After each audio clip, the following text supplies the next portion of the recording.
राधा और कृष्ण के प्रेम के बारे में कौन नहीं जानता है।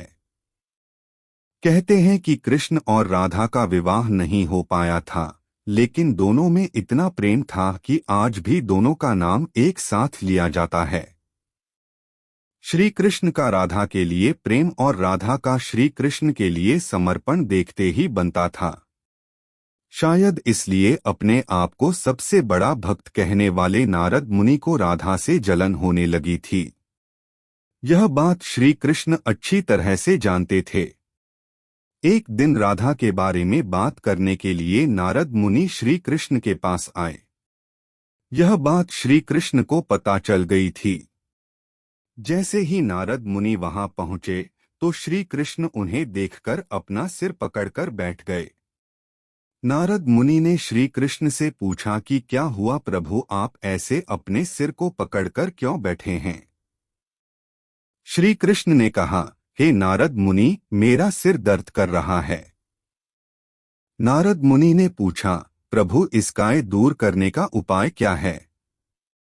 तब श्री कृष्ण ने कहा, अगर मैं अपने सबसे बड़े भक्त का चरणामृत पी लूं तो इसे दूर किया जा सकता है। तब नारद मुनि सोचने लगे कि सबसे बड़ा भक्त तो मैं हूँ, लेकिन अगर मैं अपना चरणामृत दूंगा तो मुझे नरक जाने जितना पाप लगेगा। मैं प्रभु को अपना चरणामृत नहीं दे सकता। कुछ देर सोचने के बाद उनके मन में राधा का विचार आया और वे सोचने लगे कि लोग राधा को भी तो श्री कृष्ण का सबसे बड़ा भक्त मानते हैं, इसलिए क्यों न उनके पास जाकर पूछा जाए। ऐसा सोचकर वह राधा के पास गए और उन्हें सारी बात बता दी। राधा ने जैसे ही सुना, एक बर्तन में अपने पैर धोकर चरणामृत नारद मुनि को देते हुए कहा, हे मुनिराज, मुझे नहीं पता कि मैं उनकी कितनी बड़ी भक्ति हूँ, लेकिन मुझे यह पता है कि श्री कृष्ण को अपना चरणामृत देने से मुझे नरक में जाने जितना पाप लगेगा और मुझे नरक जितनी यातना सहन करनी पड़ेगी। मुनिवर, वह सब मैं सहन कर सकती हूँ, लेकिन अपने स्वामी को पीड़ा में नहीं देख सकती। यह चरणामृत ले जाकर आप उन्हें दे दें।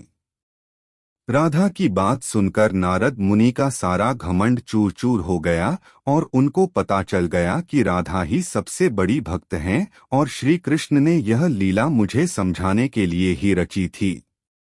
जब नारद मुनि राधा के पास से वापस आ रहे थे तो उनके मुख से केवल राधा के नाम की ही धुन सुनाई दे रही थी।